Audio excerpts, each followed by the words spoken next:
Ang ganda dito. Tahimik. Mapayapa. Lagi ka bang nagpupunta dito, Amber? Hindi naman. Ito ang paboritong taguan ng mom ko. Bumibisita lang siya dito, lalo na kung kailangan niya mag-isip at mag-isa. Alam mo na. I get you. Minsan kasi, kapag nalulungkot tayo at nadi-discourage, kailangan natin magkaroon ng ganitong klaseng lugar. Tapos na ba tayo dito? My goulash. Pagod na ako at gutom na rin ako. Ano pa ba ang bago sa'yo? You're always hungry at angry. Gosh, pwede bang umalis na tayo, Amber? Pinagpapawisan na ako. Gutom na talaga ako. Gusto ko nang kumain ng totoong pagkain. Gusto ko ng beef enchiladas at tacos. Sige, tama ka, Aubrey.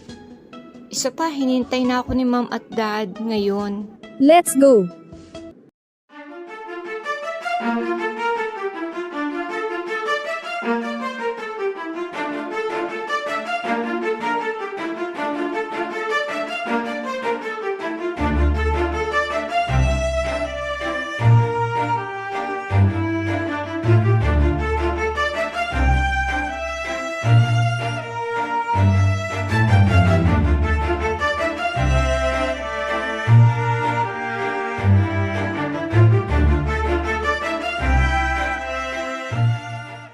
Bye, Amber. Magkita na lang tayo bukas. Bye, Aubrey. Salamat sa paghatid mo. Mag-ingat ka sa pagmamaneho. Okay, sige. Hi, Mom. Sorry ha, ginabi ako ng uwi. Bakit ka pagising, Mom? Nagme-meditate lang ako at nakikipag-usap lang ako sa Diyos. Pasensya ka na, sweetie. Ayokong mag-alala ka patungkol sa akin. Mahal ka namin, Mom. Kami ni Dad, nag-aalala kami sa'yo. Paano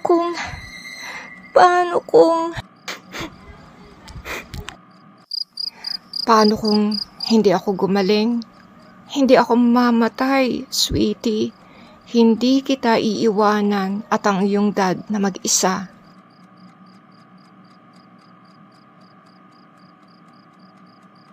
Iligay natin ang ating tiwala sa Diyos. I-enjoy natin ang bawat sandaling meron tayo. Is that all right, sweetie? Oh, Mom. I love you. Hindi ko alam kung makakaya ko kung mawawala ka. Huwag kang mag-alala, honey. Hindi pa tapos ang Diyos sa mom mo. Manampalataya ka sa aking ganap na kagalingan. Sure, Mom. Halika na at matulog na tayo. Oo nga pala, mag-i-sleep over ka pa ba? Sa bahay ni Aubrey bukas? Yes, Mom. Well, good night. Good night, Mom. I love you. I love you too, honey.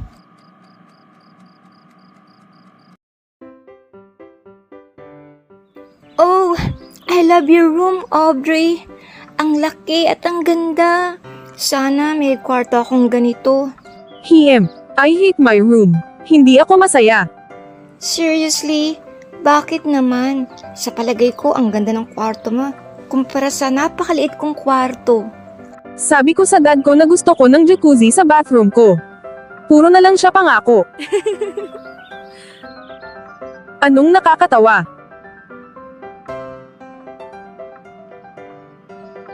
Hello? Hindi mo ba alam kung gaano kakapalad, Aubrey? Mahal na mahal ka ng mga magulang mo at gagawin nilang lahat para mapasaya ka lang. Sa palagay mo? Duh! If you say so. Halika na at manood na tayo ng movie. Okie dokie, let's go. Hi, Mom. Hi, darling. By the way, Mom. Ito pala yung bago kong kaibigan na si Amber. Good evening po. Kinagagala ko po kayong makilala. Oh, you're so sweet. Amber, Make yourself at home.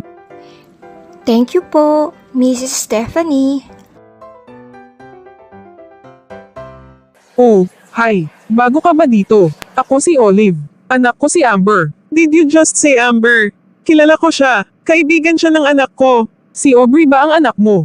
Parang Tina Donna yata. Oh, I'm Stephanie. Nice to meet you, Stephanie. Oh, gusto ko kayong imbitahin ng anak mo sa bahay ngayong linggo. Sobrang sweet ni Amber at magalang na bata. Thank you, Stephanie. Gusto ko ring makilala si Aubrey. Nagagalak ako at kayong lahat ay narito. Umpisahan na natin ang ating parents-teachers meeting. I'm sure na nakilala na ninyo ang bago nating member na si Stephanie. Hello everyone. I'm Stephanie. Hello, Stephanie. Welcome to our group. I'm Alicia. I'm Martin. I'm Joanne, the president of our group. Welcome aboard. Thanks. Kailangang makaisip tayo ng project para makakuha tayo ng mga bagong estudyante. Simula nang magbukas ang kabilang eskwelahan at nang nag-launch sila ng kanilang scholarship program, ay nabawasan ang bilang ng mga mag-aaral dito. Ako bilang inyong principal ay nangangamba ako na baka maubusan tayo ng estudyante. Oh, that's bad. But don't worry about it, Principal Jackson. Isang successful na negosyante ang aking asawa. Marami siyang kilalang mga maimpluwensyang tao. Tatanungin ko siya kung pwede niya tayong matulungan. That's a great idea, Stephanie. Maaari niya tayong matulungang makahanap ng mga investors para lumago ang ating eskwelahan. Yeah, that's right. Tama ka dyan. We need to think of a brilliant way to attract new students. Hayaan ninyong tanungin ko ang aking asawa. At babalitaan ko na lang kayo. Salamat sa'yo, Stephanie. Malaki talaga ang problema ng ating paaralan dahil sa kabilang eskwelahan. Kailangan nating umisip ng ibang paraan. Exactly. Ito lang ang Christian school sa lugar na ito. Kaya kailangan nating manalangin upang makapagpatuloy ang eskwelahang ito.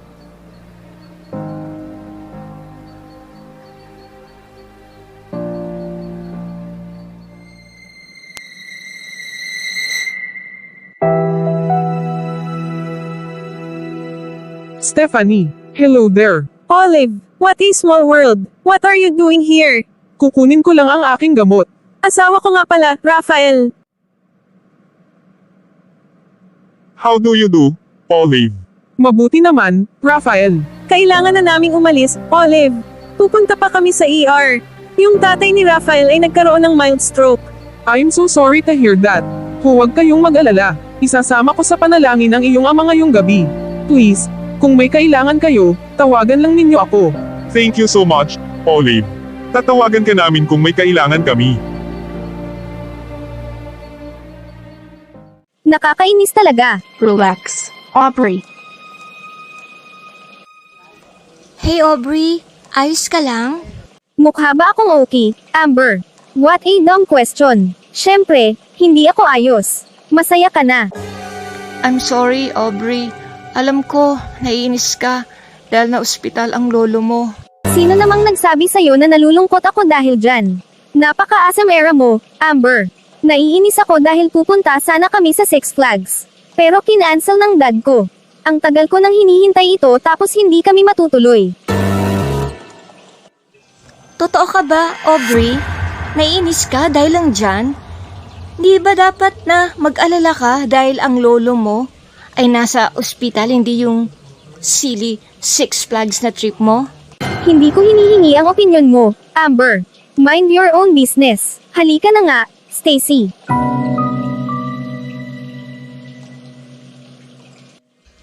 Okay ka lang, Amber? Okay lang ako, Shane.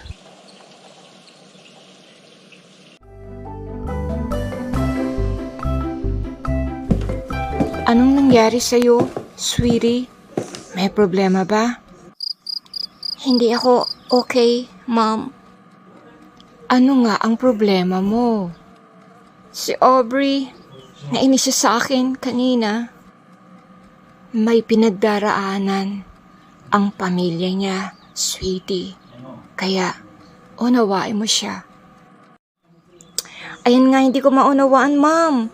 Talagang nainis siya dahil kinancel ng dad niya ang trip nila sa Six Flags. Nakakainis talaga. Di ba dapat mag-worry siya sa lolo niya kaysa sa police trip nila sa Florida? Ano? Ngayon ko lang narinig yan. Tama ka, sweetheart. Dapat hindi naiinis sa Aubrey sa'yo. Akala ko, kilalang kilala ko na siya. Pero, hindi pala. Huwag mong alalahanin yan, sweetie. Sigurado ako na may isip din ito ni Aubrey. I love you, Mom. Alam mo talaga kung paano pagagaanin ang loob ko. Mahal din kita, darling. Oo nga pala, yung daddy mo nasa family room. Hinihintay ka niya kanina pa.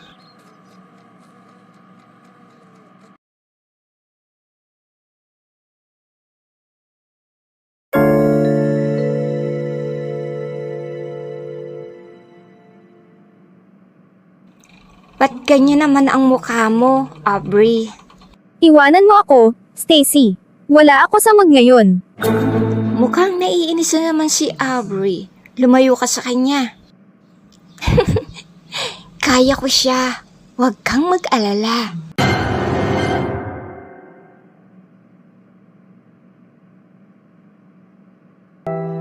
Hi, Aubrey.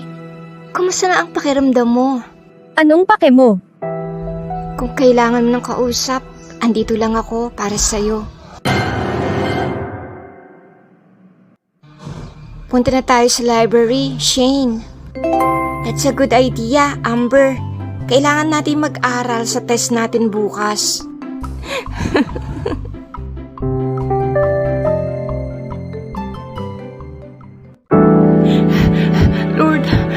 Lord, tulungan mo ako. Bigyan mo ako ng lakas. Daniel, honey, tulungan mo ako. Bilis. Honey, anong nangyayari sa'yo? Ang sama ng pakiramdam ko. Nahirapan akong huminga. Dadalhin kita sa ospital. Tayo na. Mrs. Clark, pinapakita ng mga sintomas mo na mayroon kang karamdaman. Gayunpaman, ipapadala kita sa pinakamagaling na espesyalista sa ating lugar para mabigyan ka ng karagdagang pagsusuri. Pero, meron na akong hinala kung ano ang sakit mo base sa resulta ng iyong dugo. Pero, para makasigurado tayo, ipapadala kita sa ospital na babanggitin ko para mas mabigyan ka pa ng tamang pagsusuri. Posible na gawan kanila ng liquid biopsy at cytogenetic analysis. Dr. Houston, salamat sa lahat. Gagawin ko ang lahat para gumaling ang aking asawa. Huwag kang mag-alala, Daniel. Si Dr. Harrison ang pinakamagaling na espesyalista sa ating bayan. Thank you, Dr. Houston. Ang sekretary ko ang tatawag kay Dr. Harrison para mag-set ng appointment para sa'yo. Okay. Salamat, Doktor.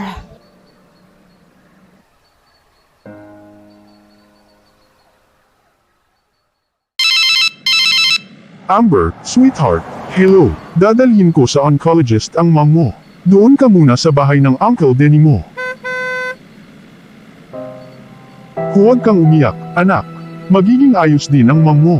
Oo, alam ko. Aha, kaya nga, I love you, too, sweetie. Bye. Nag-aalala ako sa anak natin, honey. Magiging ayos din siya, dear.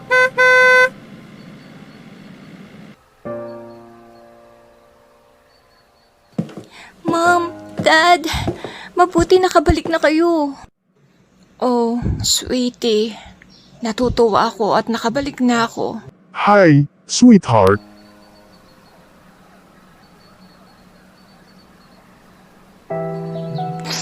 Mom, natutuwa ako at nakauwi ka na.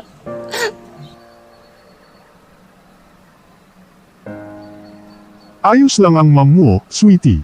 Hey, big bro. Thank you, Denny, sa pagbabantay mo kay Amber.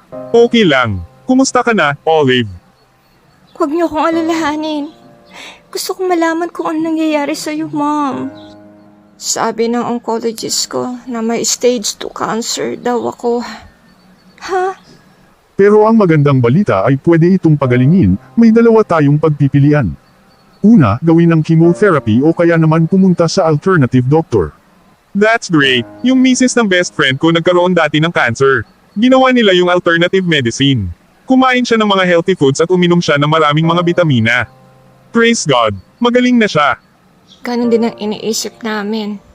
Ayokong gawin ng chemo na yun, no? Tsaka naniniwala ako sa kapangyarihan ng panalangin. Kaya akong pagalingin ng Diyos. Amen. Kagaling ka, Mom. Gusto ko na andun ka kapag ikinasal ako.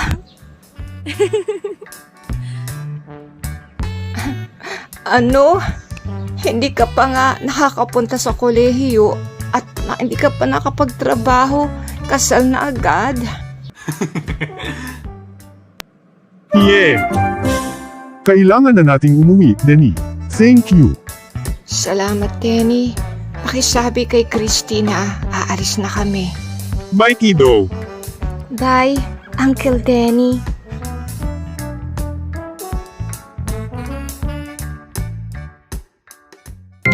Stacy, nakita mo ba si Aubrey? Bakit kailangan mong malaman? Ang alam ko, galit sa'yo si Aubrey. I'm sorry. Nagtatanong lang naman ako. Lumayo ka nga sa akin. Stacy, andito ka lang pala. Finally. Akala ko hindi ka na darating.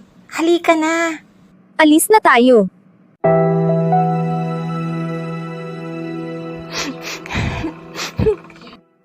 Hello, Dad? Anong nangyayari? Hello, Dad? Napuputol ka. Amber, anak, ipag-pray mo ang mom mo. Dadalhin ko siya sa ospital. Kaninang umaga pa siya nagsusuka at nahihirapang huminga. Lord, ingatan mo po si Mom. Huwag mo siyang kukunin sa akin, pati kay Dad. Mahal na mahal namin siya. Please, Lord, bigyan mo si Mom ng mapapang buhay. Pagkalahin mo po siya.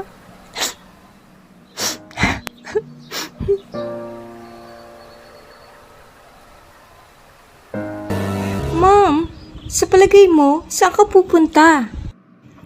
Papasok ako sa trabaho. Saan pa? Ano? Pero Mom, Tignan mo ang itsura mo. no. Dad, sabi mo kay Mom na kailangan niya magpahinga. Huwag kang mag-alala, sweetheart. Malakas at magaling na ang mom mo. Ayokong mawala ka, Mom. Oh, honey. Hindi ako aalis. Para maging maganda ang pakiramdam mo, bakit hindi ka manalangin para sa akin? Ipag-pray natin si Mom, Dad.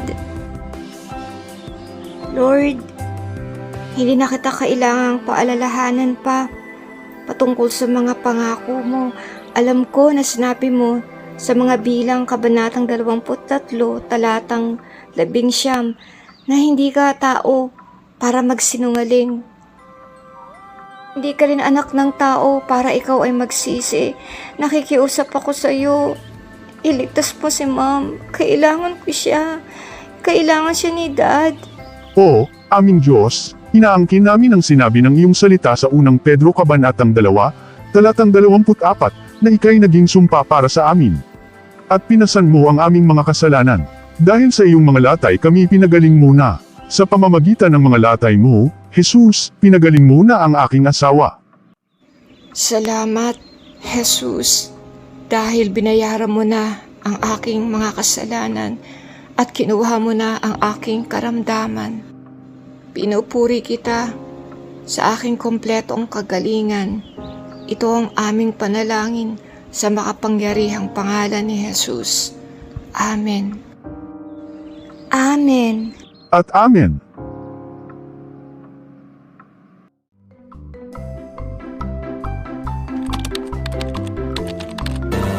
Stephanie, darling, anong ginagawa mo dito?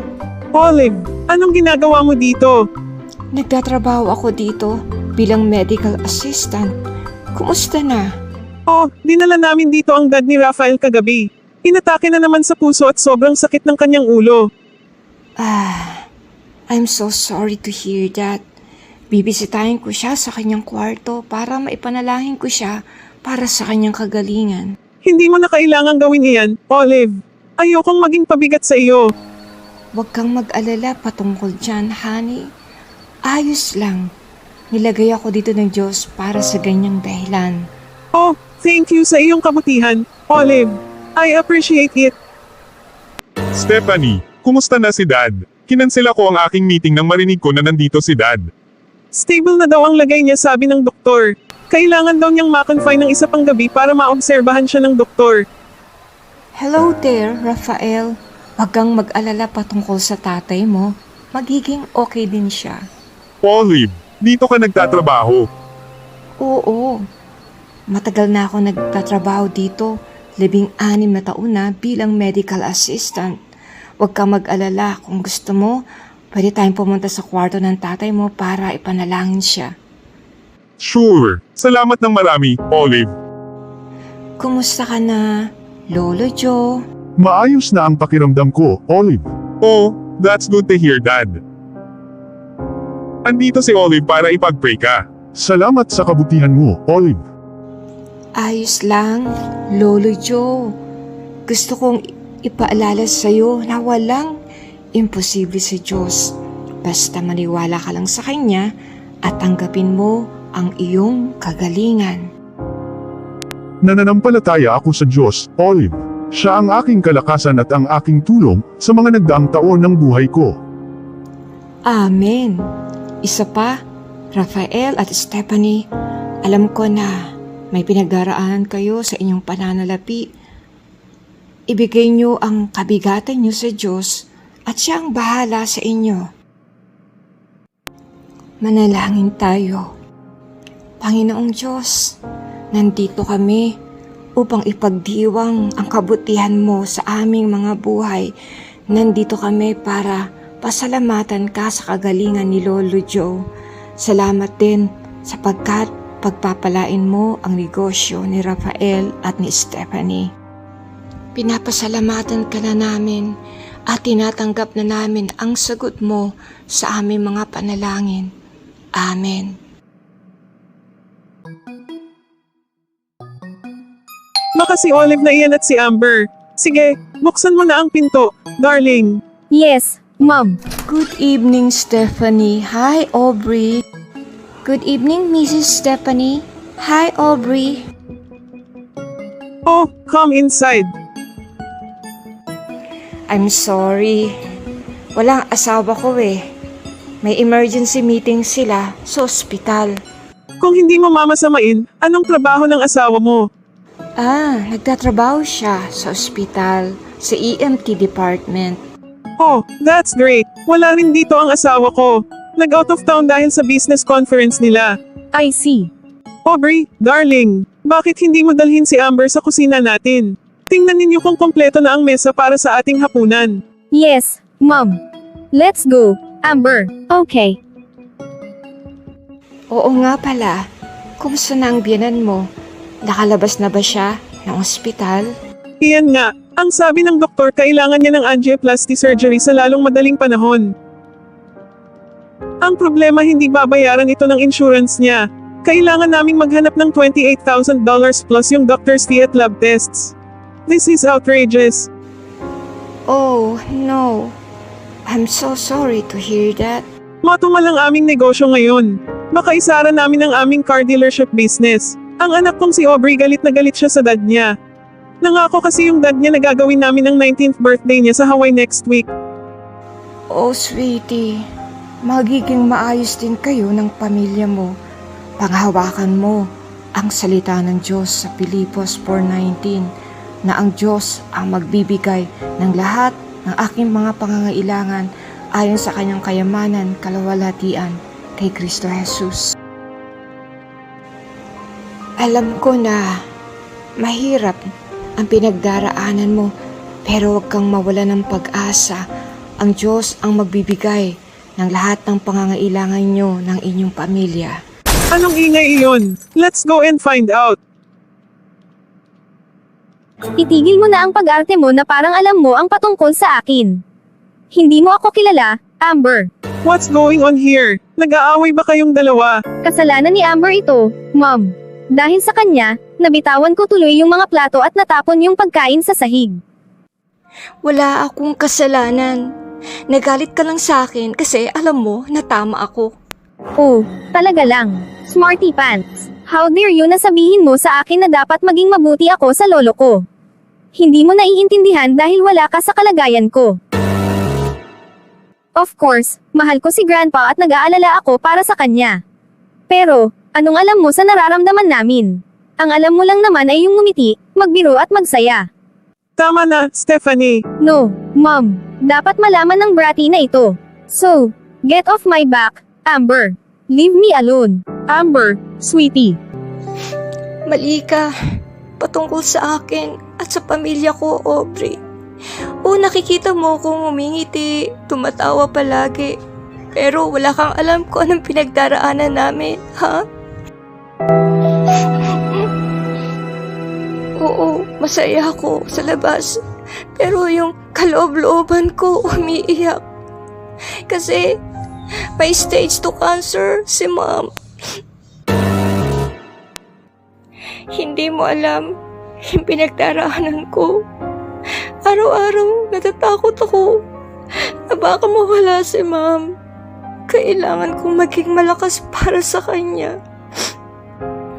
Ang pamilya ko, sama-sama kaming nakikipaglaban para kay Mom.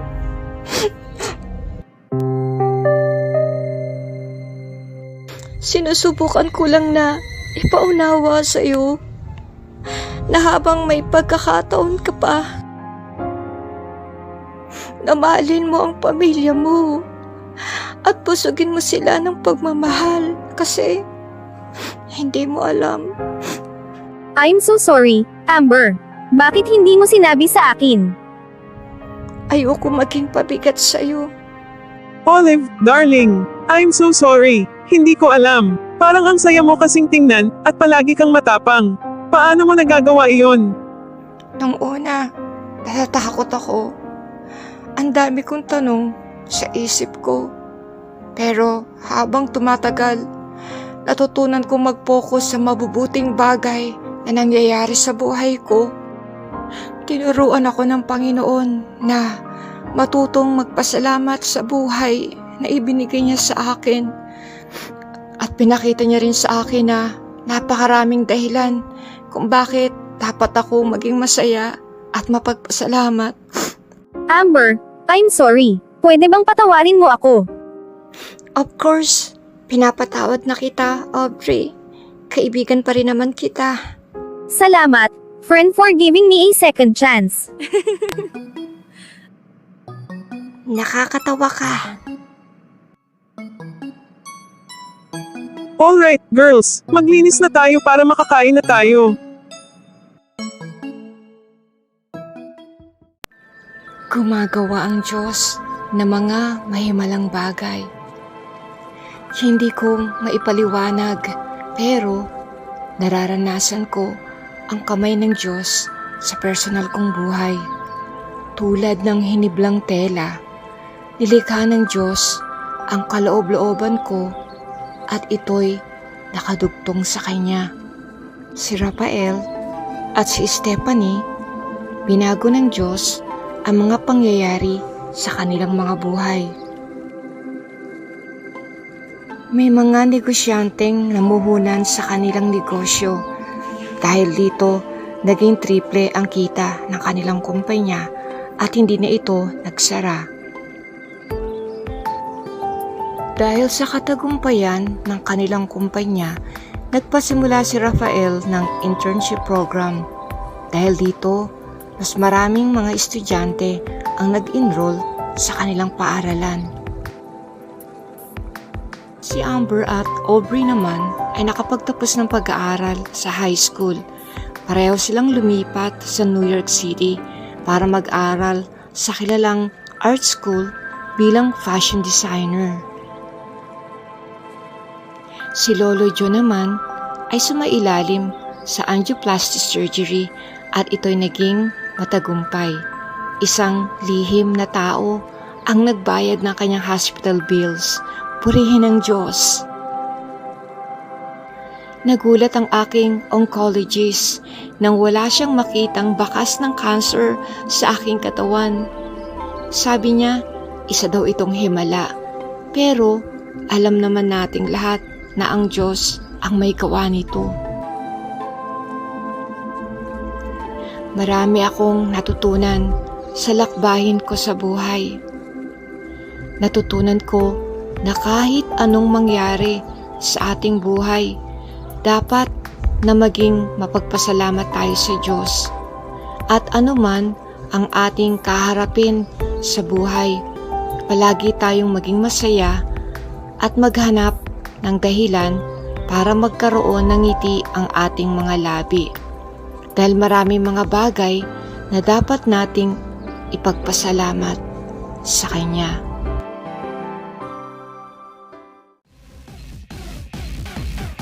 Youth on the Rock. Jesus is the rock. For young people and old alike, please like, share, and subscribe to our channel.